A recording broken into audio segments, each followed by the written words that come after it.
Hey chickies! Here at Oh My Gosh Polish, mistakes will be made. As per usual, it'll be loads of fun, so subscribe now. Let's get into today's nail art. I am doing watercolor flowers. Oh, I love this one so much you have no idea. I really hope you like it. Let's get into it. So I'm starting off with a white base on all of my nails. I'm using iScream Nails Soft Serve. Just 2 thin coats, completely opaque. It's a beautiful white polish.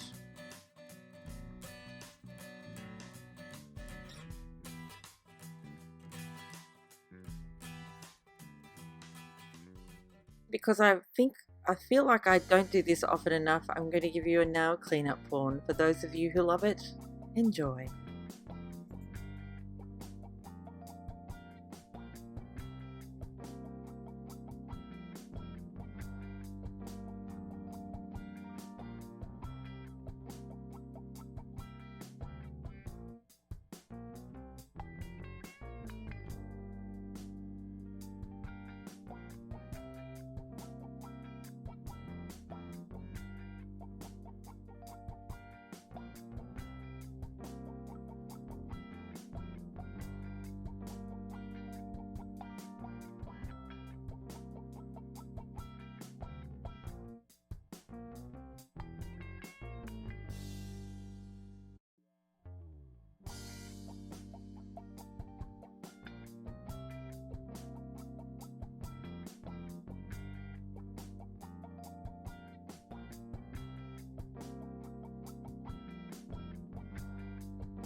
Now, because I'm using watercolor ink today, I'm going to be adding a coat of Bow Polish's matte top coat to all of my nails. Well, actually, no, just to one of my nails.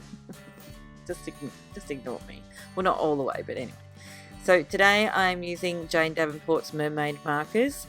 You would have already seen me use them with the Mermaid mani, but we're going to use them again. We're going to use 2 colors, the pink and the green. And I just again want to show you what you need to do when you first get them. There's a little green band. This is basically exactly the same footage that I used for the previous video, the Mermaid one.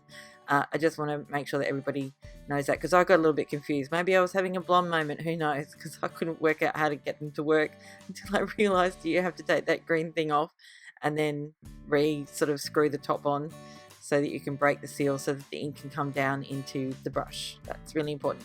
Also, I forgot to mention in the previous video, you have to squeeze the middle. It's kind of flexible. It's like a flexible, and it even says push. So yeah, it's pretty self-explanatory really. But as soon as you start pushing, it almost instantaneously, the ink starts to flow down through the brush, which is fabulous. You get all that gorgeous color.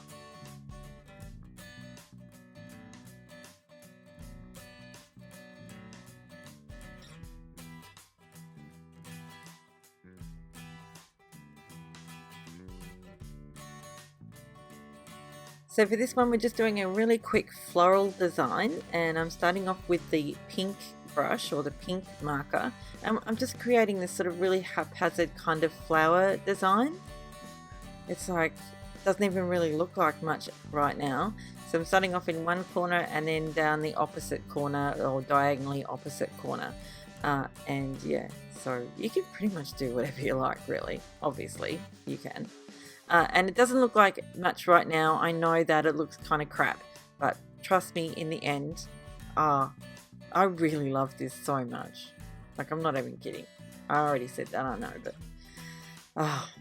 it was so satisfying.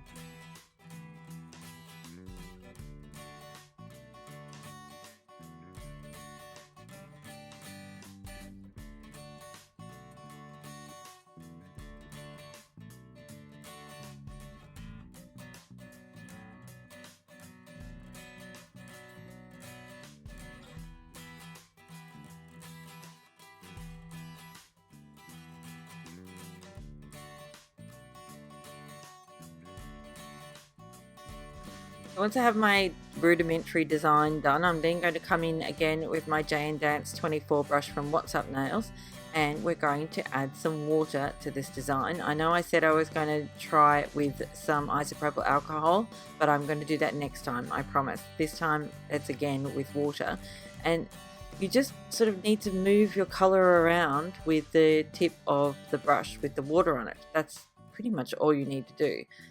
You can peter out the color as much as you like, or you can make it even stronger. It's up to you. Now you'll see that I made a little bit of a mistake and added too much water to this little section here, and it ended up being, well, sort of bleeding across my nail or down towards the cuticle line. Probably should have used some liquid latex on this one, but I decided to be really brave and not do that. But once you add some more water, you can actually get rid of that. Like, you can get rid of all of it. If you don't like what you've done so far, you can just grab your isopropyl alcohol and you can just wash the whole thing off and start again if you want to. I don't tend to do that very often, only if I make a really big mistake. Most of the time I like my mistakes to sit and stay, and I don't know. Generally speaking, my mistakes do turn out to be less of mistakes, and well, look, if I'm really honest, I would say that much more of my mistakes turn out to be not so much mistakes. I hope that makes sense. It ends up being that the mistakes were supposed to be there because they make the nail art look better, in my opinion. Maybe that's just because I'm not a huge fan of things being super, like, massively perfect all the time, because I know that nobody is perfect, and I don't want to put myself out there to be perfect, because, gosh, you know, one of these days I'm not going to be that perfect, which is pretty much every day. And I think that's much more fun and much more beautiful in the end. And I just love the way this worked. Anyway, I'm rambling. Can't help myself. I really enjoyed doing this, and I absolutely adored how it came out. I'm probably going to say that more than 3 times in this video. I just really liked it. I'm just doing a teensy weensy little bit of cleanup, and I'm not using my non-acetone remover as I would normally if this was polish. I'm using the isopropyl alcohol because I find that does a better job of cleaning up paints and acrylic, or any kind of sort of watercolor paints or acrylic craft paint.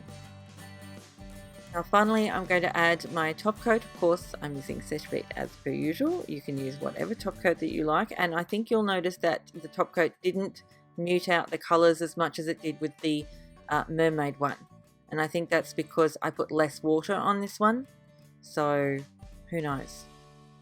Experimenting will continue. And that's it for this one. I really hope you liked it. I hope you didn't mind that I only did it on one nail. I think it absolutely looked amazing on one nail, and I, to be honest, wasn't really sure I could do it again on another nail exactly the same. Certainly not exactly the same. Anyway, I really hope you liked it. Thank you so much again for watching. I'll see you next time. Bye, chickies. Oh, and thank you for subscribing. Thanks for that delicious thumbs up. Don't forget to go and watch my previous video, and please subscribe. It's free. Okay, I'm going now.